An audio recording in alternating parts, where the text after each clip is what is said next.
Welcome to the Global Gaming Business Podcast, the industry's first and longest running podcast, now in our 16th year. I'm Roger Gross, the publisher of GGB, and this week we sit down with Nick Khin, the Senior Vice President and Chief Operating Officer, and Domenico Pastia, the Senior Vice President of Global Product for IGT, about how the company's peak cabinets are accelerating development of new games and player acceptance. This week's program is supported by Konami Gaming. Later in the show, we'll be discussing some of what Konami Gaming shared at G2E this month. Welcome to the Global Gaming Business Podcast. I'm Frank Legato, editor of Global Gaming Business. Today we have executives from International Game Technology. We have Nick Khin, who is Senior Vice President and Chief Operating Officer, and Domenico Pastia, who is Senior Vice President of Global Product. Welcome, and thank you for being with us today, gentlemen. Thank you, Frank. Thanks for having us. Thank you, Frank. Well, you've continued to expand on what was already a remarkably diverse range of products. How do you stay on top of where your R&D dollars are most effectively spent? Great question, Frank.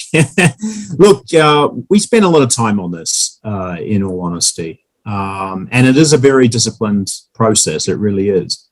I think the way we are set up and organized really helps with this as well.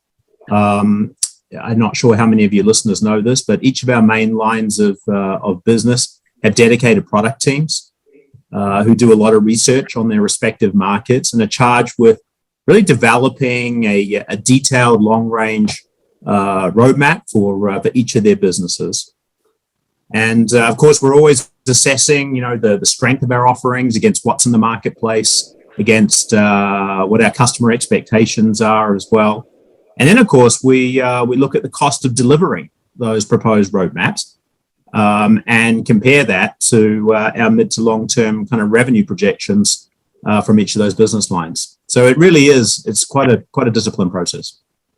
Well, I'd like to talk about the Peak hardware family. It continues to expand. Tell us how the Peak family of cabinets was conceived, how it's grown, and what the new Peak Slant 65 brings to you. Frank, I first of all, I really like that you call family, because that was actually the philosophy when we started to think about this product. Mm-hmm. Actually, in fact, the objective is to keep a consistent look and feel, and that should be immediately recognizable. And you can feel it, I hope so, at least on the Peak Slant 32, the Peak Slant 49, the Peak Bar Top, the Dynasty product, and now on the Peak 65. The focus when we started to develop this product has been to focusing on player and how to present the game at its best. And to do that, actually, we did extensive market research. And this market research resulted in the product that we can feel and touch. The innovation in this family is front and center, and the objective actually is to make each hardware distinctive with some specific unique feature. And I'd like to mention some. On the Peak 32, we are the first in marketing a product that has 3 seamless screen in the market. The Peak 49 has this progressive curve screen that is the first time has been used with this curvature.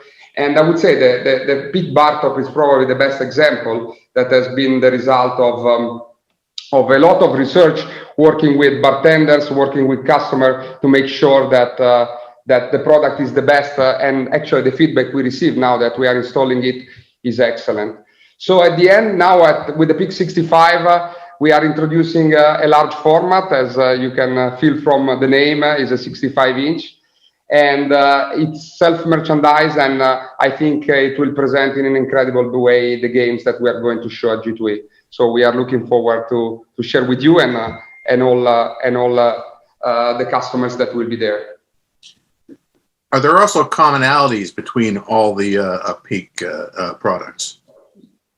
Yeah, first of all, the fact that the screen has to present at its best the game, because the game at the end is the hero. Then the coloring of the cabinet, it's consistent. We change a little bit our color palette versus the previous family to make it more modern. The third thing is for sure the button panel. we're trying to keep a consistent look and feel. We are extending and making the DPP bigger in order to ensure that the player has the best possible experience. Now, you've also added a stepper cabinet, Diamond RS. Tell us about that, and how does it differ from the S3000? Yeah, I mean, that's a really exciting release, and we are truly looking forward to share to the world this new product. The Diamond RS is truly a blend between innovation and tradition. Innovation in introducing features that have never been seen in a stepper cabinet. Tradition in being inspired by one of the most successful cabinets in the history of gaming, that the S2000. Mm-hmm. In fact, in terms of technology, we are introducing a technology that we call IGT glass that we developed and will allow to present the game at its best. What does it mean? That this display will allow to change line configuration, will allow to present the game feature on the reels instead of the top box, will offer a larger reel area consistently to the peak philosophy that I was sharing before. Mm-hmm. It will also give the operator the opportunity to change line configuration and gameplay based on their specific needs, based on the time of the day or the type of player that they are targeting. And the fact that we will have a larger reel area will offer also the opportunity to have a clear visibility on the pay tables on the top box.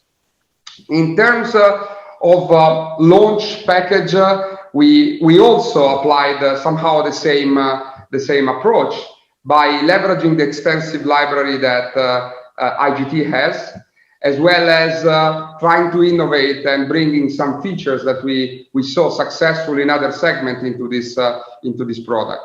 Mm-hmm. And actually, this is probably our most anticipating release, and we are truly looking forward to present at the upcoming G2E. Well, there are certain areas of your portfolio in which you've maintained a leading position for literally decades. Of course, I'm talking about video poker and steppers in particular. Tell us how you've maintained this leadership in each of these areas, including how hardware has influenced each and how you keep each fresh. So first of all, let me say how proud we are of our leadership positions in those areas that you just mentioned. And by the way, just to kind of add to what Domenico said about the Diamond RS, I think the Diamond RS is potentially going to be the talk of the show. I'm really excited about that cabinet being unveiled at G2E. Look, Domenico just mentioned and discussed what we're doing in the step area, so I'm not going to go into that again. But it is all about making sure that we keep our offerings fresh, like you said, not taking anything at all for granted, continuing to innovate, very important, making sure that we're listening to our customers, and even more important than that, listening to the players. And in fact, as you and your listeners may know from previous broadcasts, we have spent a lot of time and a lot of money on focus groups, on player research. Very, very important in each of our businesses. I thought the example that Domenico just gave you on the bar top is a great example. We were not the first, right, to come out into the market with a brand new bar top. We have and continue to enjoy a leadership position in poker and in bar tops. But let's be honest, we were not the first to come out with a brand new design. But we knew that, and we've been working on it for a while. We wanted to come out with a bar top that we knew would be easily the best bar top in the market. One that our bar top players would migrate to. Because remember, our bar top players, they love playing on the bar top. The big question in our mind was, how do we get the player off that old bar top and onto the new bar top?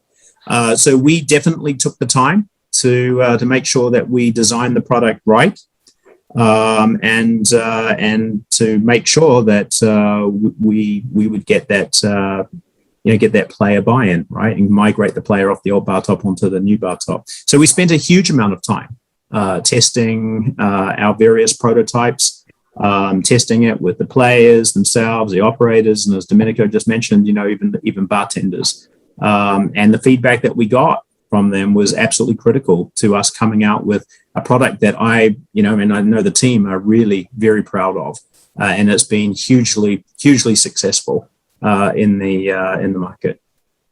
The events of the last year, certainly difficult. It's still led to new business areas for IGT coming to the forefront, so to speak. I'd like to talk first about your cashless, contactless solution. Sure. Resort wallet with IGT Pay. Tell us the advantages of a turnkey solution, one that doesn't require a third party for implementation. How is that achieved? Yeah, thanks for this question, and thanks for pointing out about the fact that it doesn't require a third party implementation. Because as you rightly pointed out, we are in fact the only casino management system provider that has a fully integrated and built-in payments module.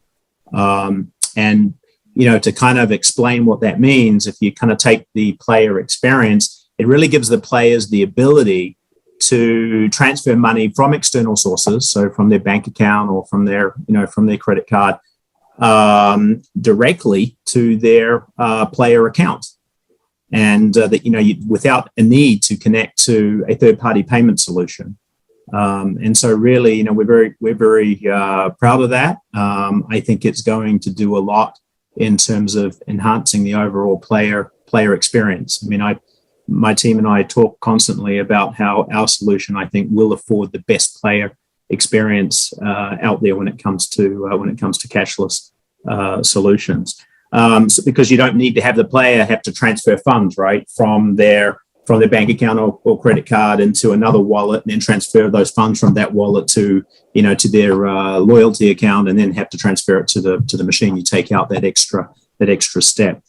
We already had this technology in our other businesses. We use that payments technology in iGaming, in iLottery, and also, of course, in our sports betting business. And a number of years ago, we took the decision to integrate that technology into our Advantage solution.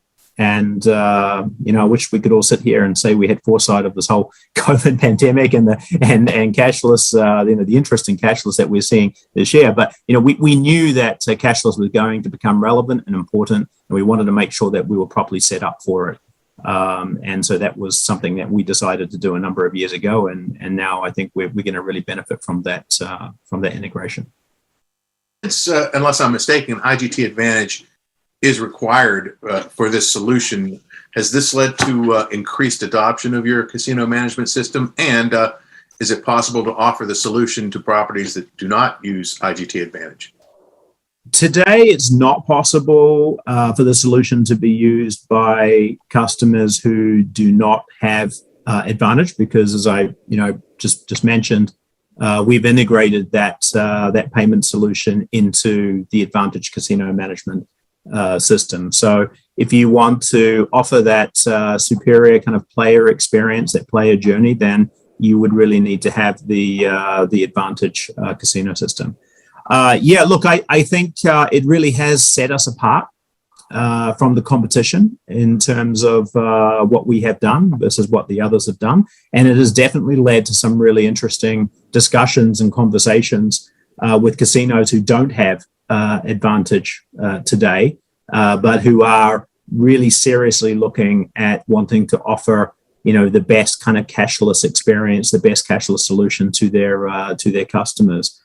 So it has generated a lot of discussion. And I also wanted to add too, it's generated a lot of discussion within our own install base as well. I mean, it's giving our customers, our existing customers, another reason to continue to invest in their systems architecture and their systems product, right? Because we're able to demonstrate to them that there really is an ROI attached to this should they implement it. Mm-hmm.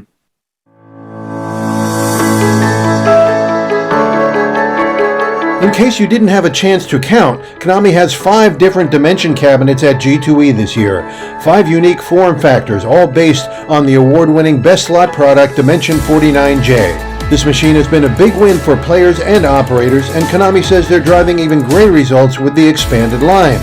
There's a core stack screen, a core portrait screen, a large format, a tall top box, and of course the original J-curve. Speak with your Konami rep to get more information on these cabinets and top-performing titles today. Now back to our podcast. Well, the other results of the past year, rapid growth in iGaming and mobile sports betting. I'd like to examine both. First, the sports betting. How does that platform differ from others on the market? Again, we're very proud of our sports betting platform.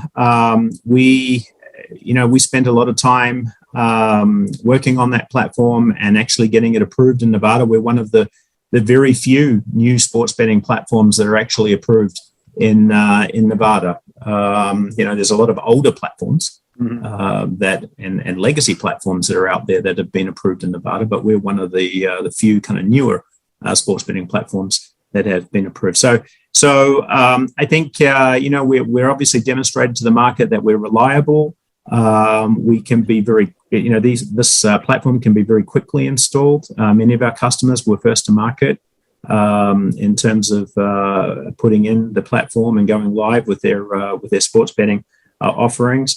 We have a wide range of customers that use our sports betting platform today, which I think talks a lot about scalability and the versatility of the platform in general. I mean, just to kind of give you a few names of customers that use our sports betting platform today: FanDuel, right? Boyd Gaming, Delaware North, Resorts World right here in Las Vegas.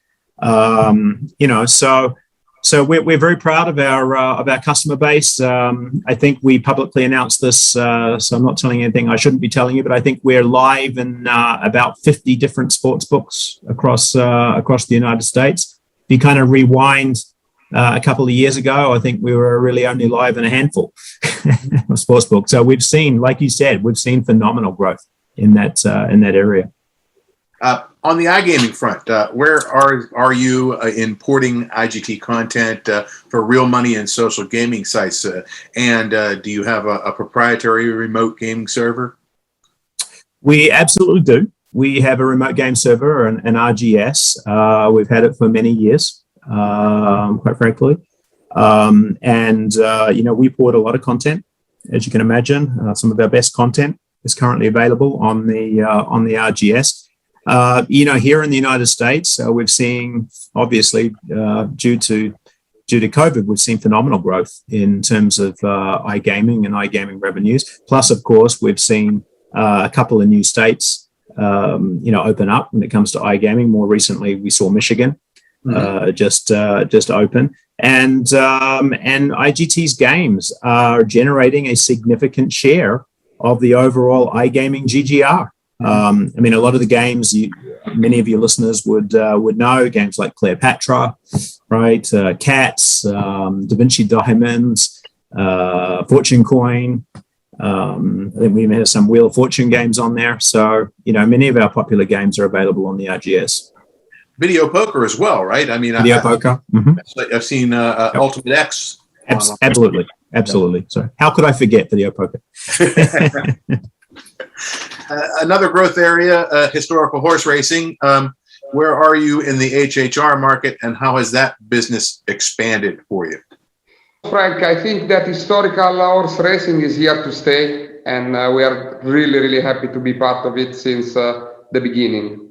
We are currently present in all the active jurisdictions, so Kentucky, Virginia, and Wyoming, and we are closely monitoring all the possible jurisdictional evolution that may expand the addressable market, and we will definitely be ready for this about, I'm sure. Our positioning there it's based on our games, and our game portfolio is pretty diverse and broad, and range from our successful core titles to licensed content, starting from our Wheel of Fortune. In fact, we recently bring it to this market, and the game is flying, meaning that it resonates also to this type of specialty business. In developing the content for the HHR format, we start from our games, picking the one that excel in class 3, and then we attune to the market specificities, and we are able to fine-tune it based on what the market is asking for. And once we address the market, is consistent on how we approach it in the commercial proposition overall. In fact, we offer our customer the flexibility to integrate the IGT offer within their wider commercial proposition. And for this reason, we have completed the integration with the two most widely available HHR platform providers. So to offer actual and future HHR venues the possibility to choose what they prefer and the best solution. Mm-hmm. So you're with more than one platform partner? Yep, we do. We do, and we are already live with more than one platform partner. Is there any thought of a proprietary platform for HHR? I mean, at this stage, I would say we are not actively exploring that because we are pretty satisfied about the approach we are currently applying and going to market. But, you never know. Mm-hmm. Now, since IGT is into everything, we have to touch on some other areas here. How is your business growth in Class 2 and VLT markets? And how are you maintaining R&D in these two areas? So I'll start on Class 2. I mean, we are happy about this business segment because our presence has been growing steadily in the last year, driven by an increased level of performance of our content. Actually, as everybody knows, the content rule in the sense that the best it is, the more space you can get on the floor. Mm-hmm. In fact, since the beginning of 2020, we have been expanding our offer, and we brought our Class 2 lineup in line with the Class 3. And at the same time, we have increased our commitment on Class 2 content development, almost doubling the number of games we bring to market every year. Like we do in the other specialty market, also for Class 2, we do not simply port Class 3 games, but we attune them. And plus, we are bringing to the Class 2 market a subset of titles never seen before in Class 3 that we believe are useful to differentiate IGT offering, especially in the hybrid market like California and others, where the Class 2 and the Class 3 products lives on the same floor. Look, on VLT, I mean, we are a VLT powerhouse. I mean, that's how I describe it. We really do have, and this is not an understatement, we really do have the highest performing content, VLT content, in almost every single VLT market in North America. So Canada and the US. I mean, I've lost count of the number of A and A plus kind of games that we have in our portfolio in VLT. It really is impressive. When we have a dedicated teams of people that are focused on developing VLT games. They are very different to what you typically find in the casino world. We know there's no such thing as a generic VLT game. So a lot of our VLT games are market attuned as well, making sure that the game is absolutely right and appropriate for the market that we want to put it in. I mean, probably a good example to give you would really be what we've just done in Louisiana, in the operator market, VLT market there in Louisiana. We just recently launched a brand new cabinet in that market, something that's called a cabinet that we call the Cobalt cabinet. And along with that cabinet, we launched a brand new game set. And I can tell you, because I just got the results in the last week, that that cabinet and game set right now has quickly risen to the top in terms of overall performance in the Louisiana VLT market. So fingers crossed it stays there, of course. Nothing is for certain. But we really do spend a lot of time making sure that we have the right content for each of the VLT markets that we operate in. I would imagine one of the most important things is the multi-game mix, having a proper multi-game mix for each market. Absolutely. And making sure that within those multi-game sets that you have, proven performers, so player favorites, right? Because there are some real kind of player favorite games, but also some brand new content. So really having a nice kind of balance in those multi-game sets. With so many diverse areas to your business, Nick, how do you coordinate the efforts and just maintain a consistent corporate culture across all these various areas? And I'm glad you asked this. I guess corporate culture is absolutely critical to any successful business, right? We all know that.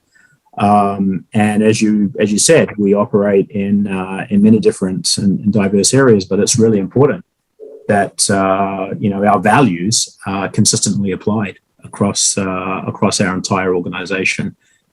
We have a set of values that that we promote and actively talk about, but making sure that we're responsible, that our people are held accountable for achieving goals and keeping our promises to our customers. Very, very important. Making sure that we kind of foster a culture of honesty as well. But also making sure that our teams are sharing new ideas, information sharing across the various product teams that we have and across our organization.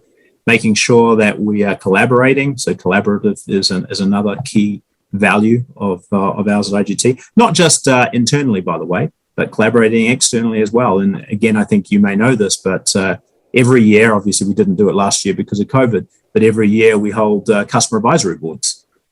Bringing in, a selection of our customers from across the region as well as the world, by the way, and actually sitting down with them for nearly 3 days and getting their input and getting their feedback on how we're doing, what they'd like to see more of, less of from IGT. Obviously, trying to foster a culture of innovation and learning. But I guess really, really important is making sure that our people are really passionate about what they do and about who we are as a company. Finally, no 2021 story about IGT would be complete without addressing Wheel of Fortune and its 25th anniversary. You're still managing to produce new versions of this game, this iconic game. What do you think is its enduring appeal? And, what are some of the things you're doing this year to celebrate that? I'm going to let Domenico take that one.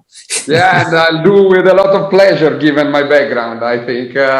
It's the silver anniversary, and we are a great couple, IGT and Wheel of Fortune, I would say. I mean, this is the most famous and iconic slots brand of all time, and it's been the first licensed slot team, and it's still here. And I mean, the numbers actually tell the story. I'd like to share a few statistics because we were discussing with Nick in the last days.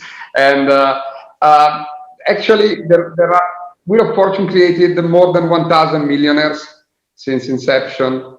And on average, a Wheel of Fortune jackpot is awarded, of 100,000 plus, is awarded every 65 hours, which is incredible.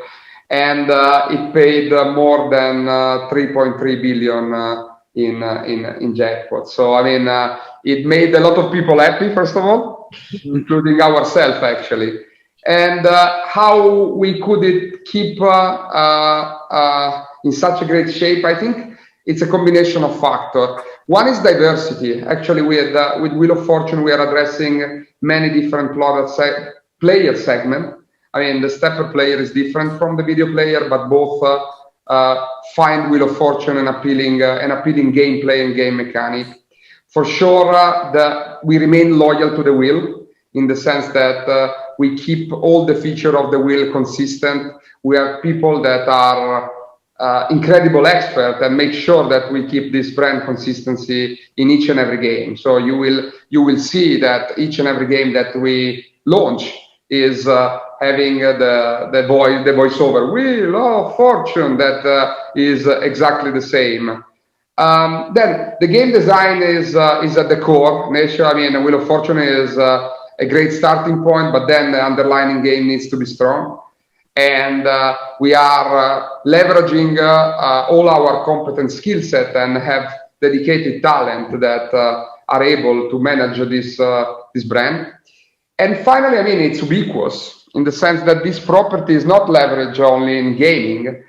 We actually enjoy probably the broader reach, but also our friends in the lottery segment, in the digital space, in the mobile, in the lottery instance, are able to leverage this powerful brand. And now, I mean, a slot game is often identified with Wheel of Fortune, and we love it.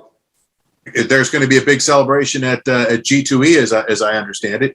It will be a big celebration. I would say we will do a lot of marketing activation. We are preparing a lot of surprises, actually. So I can't say too much. I can say surprise guest appearance. But since you mentioned at the beginning the Peak 65, we will leverage the Peak 65. As one of the Wheel of Fortune cabinet with a dedicated configuration with a special game that will be made available at G2E. So we are proud about that.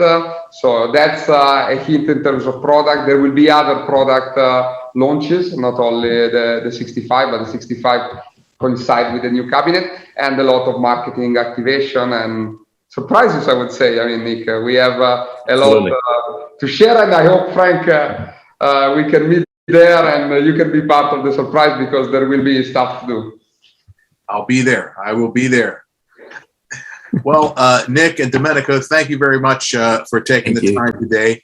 Appreciate it. And I wish both of you the best and have a great G2E. Thank you very much, Frank. We appreciate your time as well and your support. Thank you. Thank you, Frank.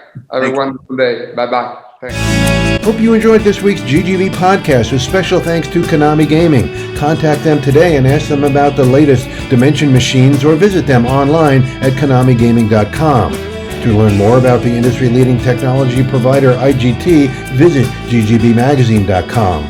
For all the news of the gaming industry, particularly of the recovery from the pandemic, delivered to your desktop every Monday morning, sign up for free at ggbnews.com by using the coupon code GGB180. And don't miss a single episode of the podcast. Subscribe on iTunes or Spotify today. So we'll see you next time on the GGB Podcast.